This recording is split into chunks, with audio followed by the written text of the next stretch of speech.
Welcome back to the channel. Thank you guys for hanging with me on this Wednesday. And if you've taken time out of your busy schedules to support my channel by leaving me a comment or hitting that like button, I really do appreciate that. All right, so the inconsistencies of fall fishing is the bait is there one day and you catch them, it leaves, the bass go with it, you don't catch them there the next day. And it's just how that happens. And it's not always that direction. Sometimes you're there one day and there's no bass and just bait. You come back the next day and you catch them. So it's a glass half full, half empty type of thing, but I really think you need a bait that you can fish fast. Now, all top waters you can fish fast, but those subsurface baits, there's a few different baits that work really well. And there's some other baits that you can catch them if you make little minor adjustments to. So I'm going to give you a couple of those baits as well. But I think the biggest thing is anytime you're fishing in the fall, you're not going to get to pick and choose where you fish. You know, you got to go where there's bait. And it's not always going to be in a dead end, back of a creek, you know, a pocket somewhere where there's an edge that the bass are continuously pushing the bait and they're going to kind of stay. Sometimes you may find bass that are on an island or a flat out in the middle of nowhere where the bass will just push the bait right off the edge out into the abyss and they'll be gone. So for that reason, when you have those type spots, you really do need a bait that you can burn back to the boat, cover a bunch of water, because again, you don't know if they're up in a foot of water out in the middle of the lake behind you or in between. So the whole deal is getting in there, fishing quickly, and then moving to the next spot if they're not there, and basically reading the water if you should come back there the next day. So my best bait this year has been a chatterbait, and I take a lot of that plastic off it that I'm using in the spring. So in the springtime, I like a Zako, I like a skinny dipper, typically because I'm fishing it around grass, but just so it's a little more buoyant, you can keep that bait up in the water column. This time of year, I go down to that split tail trailer, just smaller swim baits that don't have a lot of plastic where you can reel it fast and it's not going to be pulled off the bottom too much by that buoyant plastic. It'll keep it down.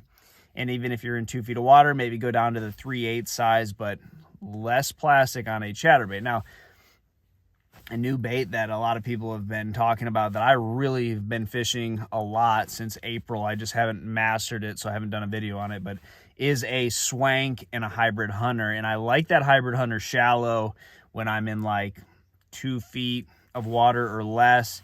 And then I like the standard size and that 6 cent swank as well, both really good baits that to me fish a lot like a chatterbait. You know, they look like a crankbait. You kind of fish it almost like a jerkbait in the sense of how the bait moves and then pauses and then moves, and it's darting and it's moving quickly.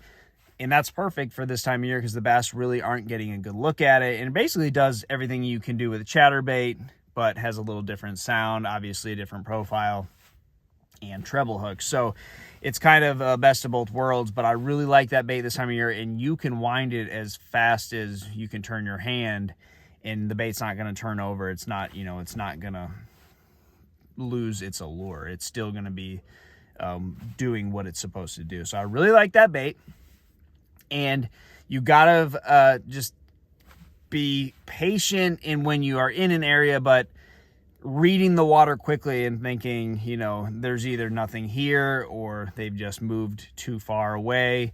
And you're not going to always get that luxury of finding them in the back of a creek arm or somewhere that has an edge where the bass are just going to stay. And even those type places, those are the places that are going to get ruined when you have really bad rain. So when a bunch of influx of water comes in, muddies it up, those fish are gone too. So it's very important anytime you're fishing in the fall, there's 2 speeds.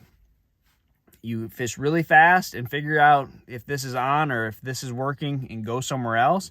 And you need to have a lot of those type spots that are hit or miss. They're one day, gone the next, or vice versa. They weren't here yesterday, but they've showed up big time today. Or spots where the fish are there, then you can slow down, maybe add a little bit of plastic back to your chatterbait so you can slow that bait down, get into all your flipping baits like your jigs, and really present your bait to each target and thoroughly fish them. But until you know there's fish there, you really got to get in there and fish. And this time of year, graphing fish with, you know, down scan, side scan, it's just not as effective as it is in the summer and the spring, because just because you're marking fish there today doesn't necessarily mean they're going to be here tomorrow. So that kind of becomes a waste of time this time of year. I really like put the bait in the water, start fishing, and just try to get the feel for what the fish is doing. And that's going to help you on the next spot you go to. You're going to pick up on little tiny things like, well, the wind's kind of pushed the bait to this side of the flat. When you get to your next area, okay, we're going to go start on that side because that's where the bait had moved on my last spot. So those little things are things you can pick up when you got the rod and reel in your hand and you're making casts. But I really like that Swank, that Hybrid Hunter, and a Chatterbait. Now, all topwaters are great. You know, if I'm fishing a spook, again, it's going to be as fast as I can move it. In the post spawn in the springtime, it's a real slow side-to-side dog walking action. This time of year, I want it erratic. I want it moving as quickly as I can. In the spring, a buzzbait, I'm just trying to keep it on the surface of water.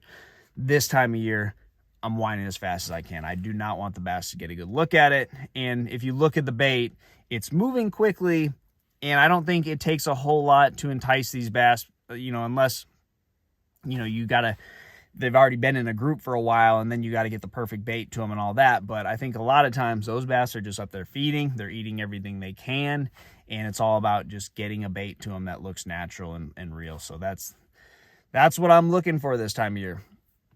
I'm moving quickly and I'm fishing fast until I find where they're at, and then I'll hunker down and really slow down. But you never know where they're at. Very important. Thoroughly, quickly, efficiently fish through these areas and get on to the next spot if they're not there. So try that, guys. Good luck to you, and I'll see you on the water.